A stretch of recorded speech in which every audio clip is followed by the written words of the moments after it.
Bueno, para mí pues es un privilegio poder estar esta noche aquí con ustedes y poder compartir un poco de la palabra. Me gustaría empezar orándome.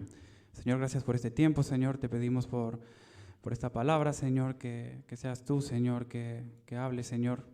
Gracias por el privilegio que nos das de poder estar esta noche aquí para poder buscarte, Señor, para poder acercarnos a ti, Señor. Gracias, Señor, por este tiempo, Señor, y lo ponemos en tus manos, Señor, en el nombre de Jesús. Amén. Bueno, yo estaba estos días, pues, cuando me enteré que tenía que compartir, estaba pidiéndole al Señor, ¿no?, que me diera palabra, ¿no? Y siempre, pues, el Señor me confronta y siempre me habla, ¿no?, de cosas que a mí me fallan, ¿no?, que principalmente son cosas que yo fallo mucho, ¿no? Y me puso la palabra del desánimo, ¿no? En nuestro ministerio muchas veces, por el tema del trabajo, el tema de que tenemos muchas presiones diarias, tenemos muchas situaciones adversas cada día, ¿no? Viene muchas veces desánimo a nuestra vida, ¿no? Y yo pues estaba pensando esta mañana, ¿no? Y lo catalogaba como una enfermedad, ¿no? El desánimo es como una enfermedad, ¿no? Y me preguntaba, ¿no?, ¿por qué viene el desánimo a nuestras vidas, ¿no? Y porque ponía a pensar, ¿no? Y para empezar, el desánimo es algo universal, ¿no? Es algo que a todos nos pasa. Yo me desanimo, tú te desanimas, todos nos desanimamos, ¿no? En alguna etapa de nuestra vida, pienso, viene desánimo en nuestra vida, sea por un motivo u otro. Pienso que todos padecemos de esta enfermedad en alguna ocasión de nuestra vida, ¿no? Y llegaba la misma pregunta, ¿no? Y me formulaba otra pregunta y me decía si nosotros, entre comillas, cristianos, también sufrimos desánimo, ¿no? Y al final llegaba a la conclusión, ¿no?, que el desánimo es antónimo de ánimo, ¿no? Y los seres humanos estamos compuestos de sentimientos, emociones, alegrías, tristezas. Muchas veces el desánimo puede ser de poco alcance, o muchas veces el desánimo puede ser muy duradero, en el sentido de que muchas veces hasta puede ser peligroso, ¿no? Se puede llegar a convertir peligroso y se puede convertir en depresión, ¿no? Cosa que yo he experimentado en mi vida, ¿no? Yo he sido una persona que ha sufrido mucho del desánimo, y yo me imagino, ¿no?, que las personas que no están en el Señor, ¿no?, como me pasaba a mí antes, ¿no?, que el desánimo es algo muy peligroso, ¿no? Y lo podemos ver, ¿no?, en la vida de la gente famosa, de la gente que tiene millones en el banco, pero no tienen al Señor, ¿no? Y viene mucho desánimo a sus vidas, ¿no? Y al final termina pasando lo que ya sabemos, ¿no? Se terminan pues quitando la vida y más cosas, ¿no? Entonces el desánimo es algo bastante peligroso, ¿no? Y quería irme a la palabra siempre sobre la vida de Nehemías, ¿no? La vida de Nehemías era un líder judío, ¿no? Él, al enterarse, ¿no?, de que los muros habían derribado, fue a hablar con el rey de Babilonia, ¿no? Y le dijo que los muros estaban destruidos, ¿no? Que lo autorizara, ¿no?, para poder ir a reconstruir esos muros, ¿no? Y el rey de Babilonia aceptó, ¿no? Le dijo que en ese tiempo, ¿no?, que se llevara a unos judíos deportados a poder pues reconstruir el muro, ¿no? Al momento de llegar Nehemías ahí, se dio cuenta de la situación, ¿no? Se dio cuenta que el muro estaba totalmente destruido, estaba totalmente devastado, ¿no? Y el muro en aquel tiempo significaba, ¿no?, y era lo que era, ¿no? Daba protección al pueblo, seguridad al pueblo, ¿no? Entonces quiero irme al versículo de Nehemías 10:12. De Nehemías 10:12.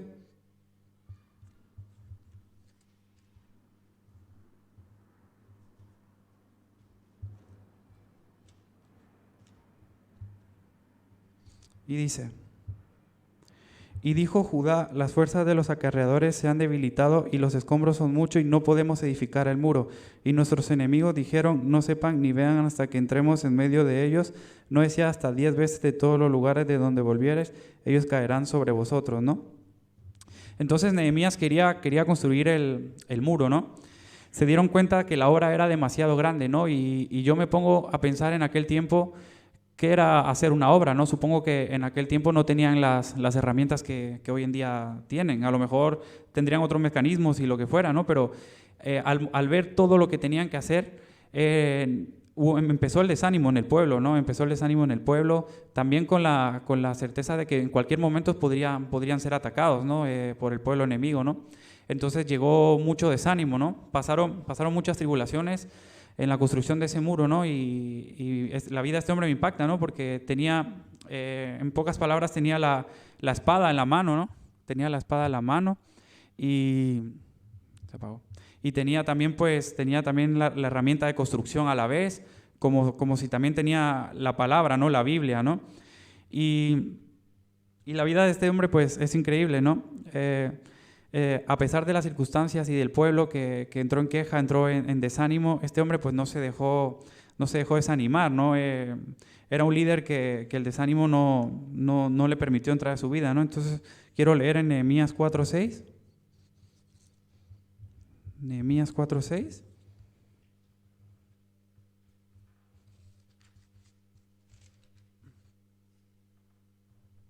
Y dice: edificamos pues el muro y toda la muralla fue terminada hasta la mitad de su altura, porque el pueblo tuvo ánimo para trabajar, ¿no? Entonces lograron terminar el muro, ¿no? A pesar de todas las circunstancias que ellos atravesaron en ese tiempo, ¿no? Y me imagino que tuvo que ser difícil para Nehemías llevar a la gente a animarla, ¿no? Animarla a que pudieran terminar el muro, ¿no? Entonces yo quería poner este ejemplo, ¿no? Y llegaba a la pregunta, ¿no? ¿Por qué se desanima la gente, no? Y yo lo que pude ver, siempre hablo por experiencia propia, una de las primeras razones que suelo ver es la fatiga, ¿no? El cansancio que muchas veces tenemos en el trabajo, ¿no? Por ejemplo, yo estoy sirviendo en Torrejón, en un lavadero de coches, y muchas veces, y más ahora que es verano, llega muchísima cantidad de coches y muchas veces yo veo a los compañeros, incluso a mí, ¿no?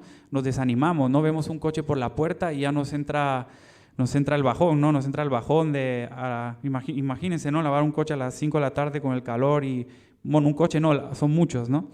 Entonces yo pongo ese ejemplo, ¿no? Que muchas veces entra desánimo en nuestras vidas, ¿no? Entonces yo podía ver que una de las principales causas porque nos desanimamos es la fatiga, ¿no? El cansancio, ¿no?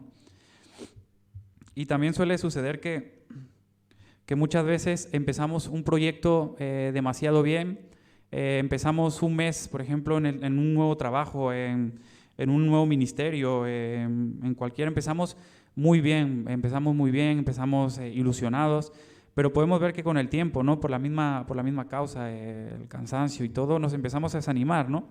Los empezamos a desanimar, muchas veces también la rutina, la monotonía, pues empezamos a desanimarnos, ¿no? Y bueno, y yo por mi experiencia personal, ¿no? Yo por mis fuerzas, pues yo no podría, ¿no? Yo ni siquiera podría estar parado aquí hablando del Señor, ¿no? Y muchas cosas yo hubiera tirado la toalla, ¿no? En mis tardes de desánimo, en mis situaciones de desánimo, ¿no? Entonces yo les quería dejar, pues, un consejo hoy, ¿no?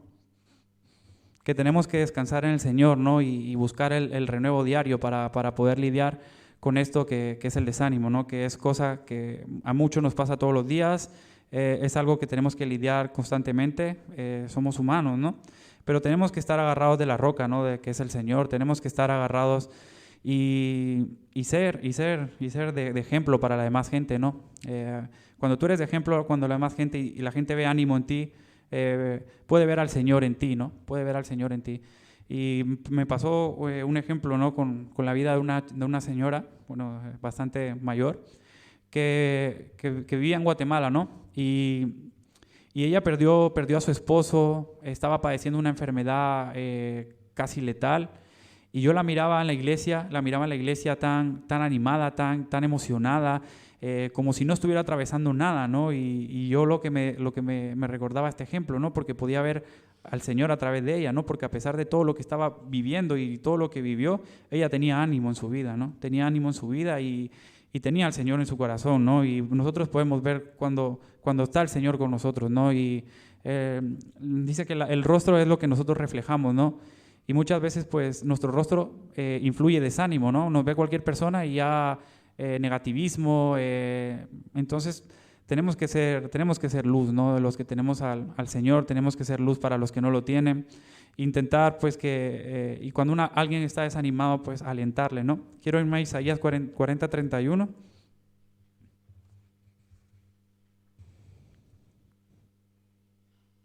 Isaías 40:31 dice: pero los que esperan en Jehová tendrán nuevas fuerzas, levantarán alas como las águilas, correrán y no se cansarán, caminarán y no se fatigarán. Amén. Entonces, yo los invito, ¿no? Que podamos seguir en la línea, ¿no? del Señor, ¿no? Y yo para terminar, ¿no? Quiero dejarles un último consejo, que es que nos tenemos que consolar en la oración, ¿no? Cuando tengamos un día que ya no podamos más con nuestras fuerzas, ya sentimos que no podemos más, pedirle al Señor, ¿no? En cualquier lugar, ¿no? Incluso si tienes a un líder, a un compañero que pueda orar por ti, pídele que ore por ti, que te dé fuerzas, porque es una de las formas de lidiar el desánimo de la mejor manera, ¿no? Tómate tu tiempo a solas para hablar con Dios. No te canses de venir en oración, ¿no?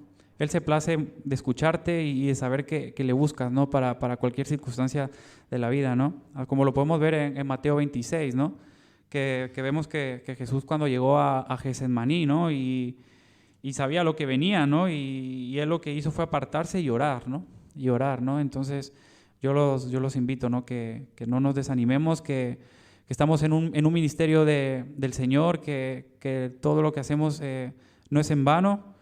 Y animaros, ¿no? Y animaros y decirles que en los caminos del Señor pues siempre hay bendición y pues yo les quería dejar esto, amén.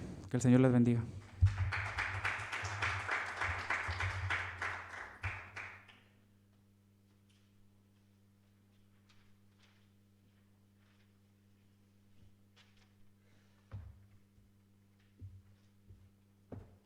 Amén. Vamos a empezar orando. Señor, te damos las gracias un día más. Te pedimos que guardes esta reunión, esta palabra que tú traes, que pueda ser tú hablando a través mía, Padre. Te pedimos que nos sigas ayudando, nos sigas dando fuerzas cada día y que pueda ser un día de bendición. En el nombre de Jesús, amén. Pensando, meditando para a ver qué os traía, me venía un pensamiento, ¿no? Muchas veces pensamos en la vida ideal, en lo ideal y pensamos en algo sin problemas, en una vida en la que hacemos nuestra rutina y ya está, sin ninguna dificultad.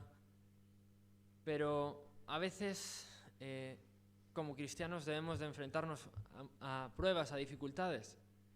Y aún más siendo cristianos nos van a venir, ¿no?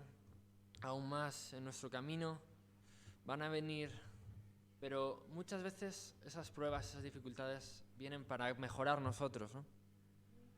Tenía escrito aquí que la forma de poder pasar futuras aflicciones es ir fortaleciéndose en las pequeñas pruebas, ¿no? En el día a día a veces buscamos la comodidad, ¿no? Buscamos el todo perfecto, todo llano. Y a veces el Señor nos pide un paso más, nos pide que nos metamos al barro, ¿no? O Él mismo nos echa. Está buscado un texto en Mateo 25:23.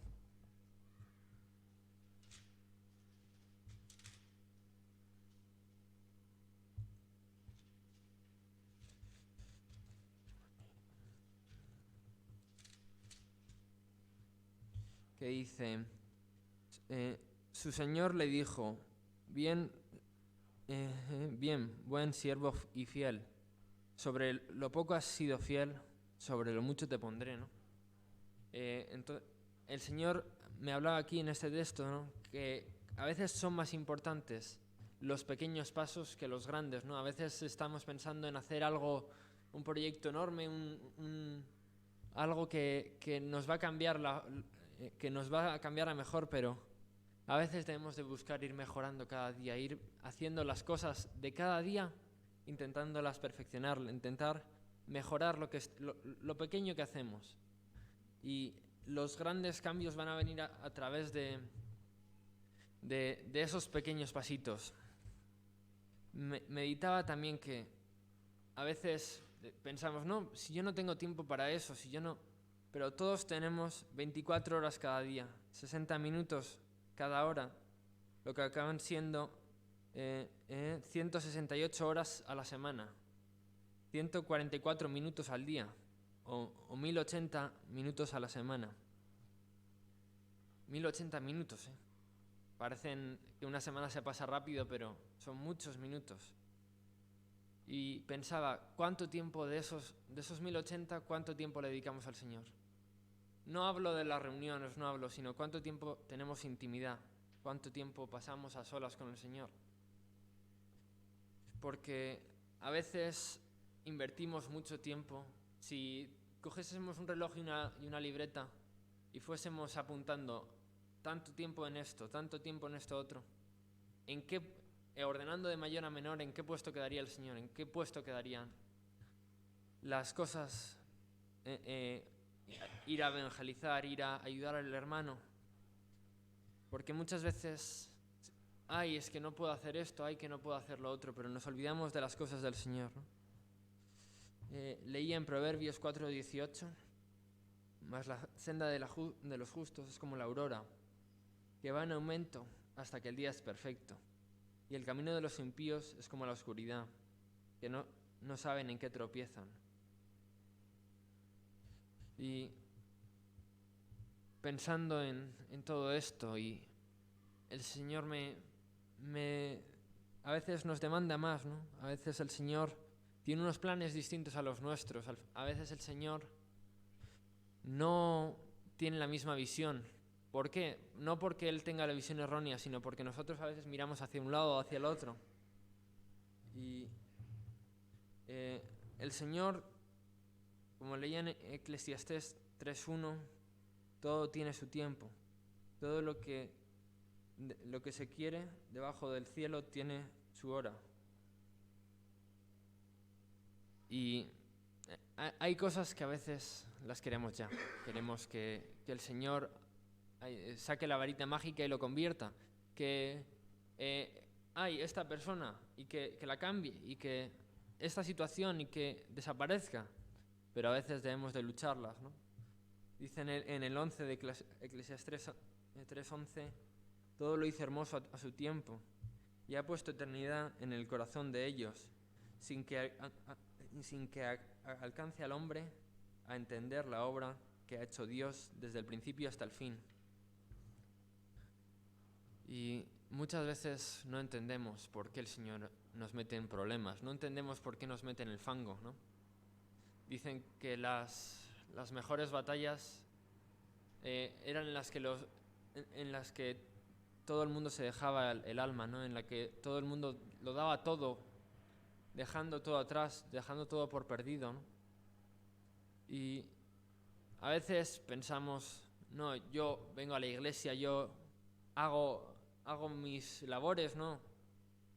Yo soy así y ya está. Porque a veces intentamos ser cristianos modélicos, ¿no? A veces intentamos ser o aparentar eso.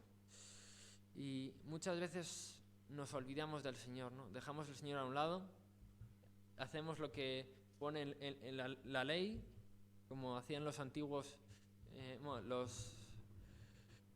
había una parte del pueblo de Israel que se dedicaban a leer la palabra y a seguir la palabra, pero luego seguían la palabra, pero dejaban a un lado al Dios de la palabra.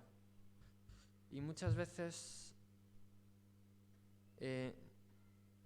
dejamos eso a un lado, ¿no? Leían Santiago 2, del 14 al 18.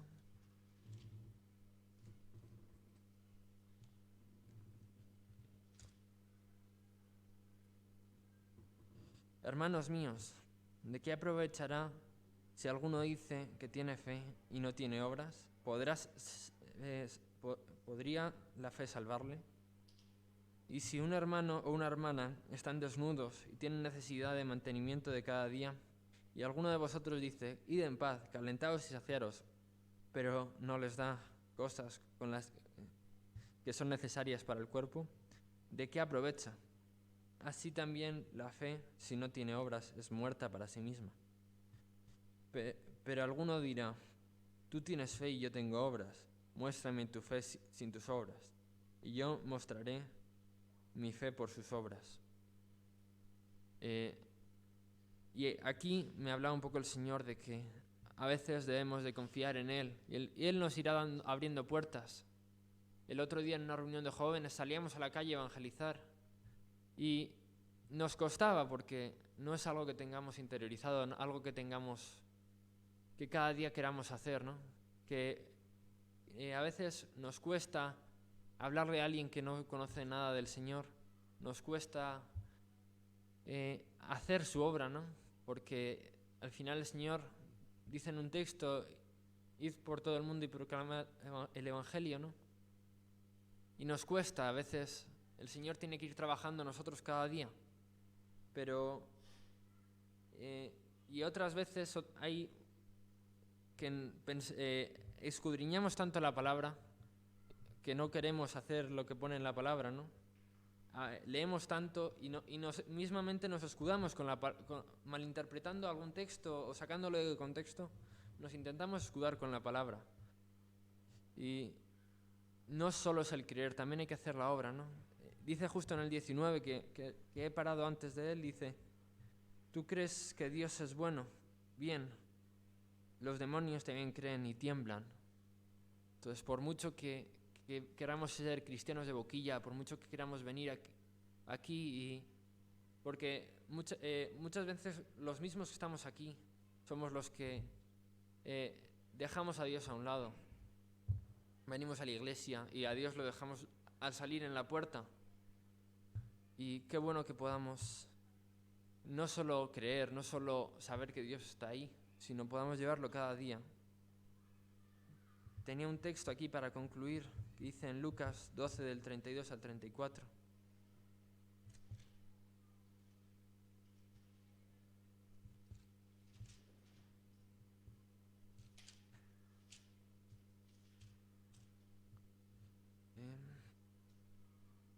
No temáis, manada pequeña, porque vuestro Padre le ha placiado daros el reino. Vended lo que poseéis, dad limosna a los pobres. Haced bolsas que no envejezcan, tesoro en los cielos que no se agote, donde el ladrón no llega ni polilla destruye, porque donde esté vuestro tesoro, allí estará también vuestro corazón. Y qué bueno que con este texto podamos buscar hacer primeramente la obra del Señor antes de lo que nosotros deseamos, ¿no? Porque muchas veces queremos ver este programa o esta serie, o queremos ir a este sitio a hacer esto, o salir con mis amigos a hacer lo otro, pero nos olvidamos de las cosas del Señor, porque no dice en este texto que leíamos, ¿no? Haced bolsas que no envejezcan, tesoros en los cielos. Al final debemos de usar nuestro tiempo en lo correcto, debemos de invertir ese tiempo que al final, ¿qué tenemos en este mundo más que tiempo? Y al Señor, qué bueno que podamos invertirlo en lo correcto, en lo bueno. Amén. Vamos a despedir. Señor, te damos gracias porque una vez más estás a nuestro lado. Te pedimos que tú puedas darnos fuerzas para poder cumplir esto que hablábamos, Padre. Tú nos puedas ayudar a superar las pruebas y las dificultades cada día. En nombre de Jesús, amén.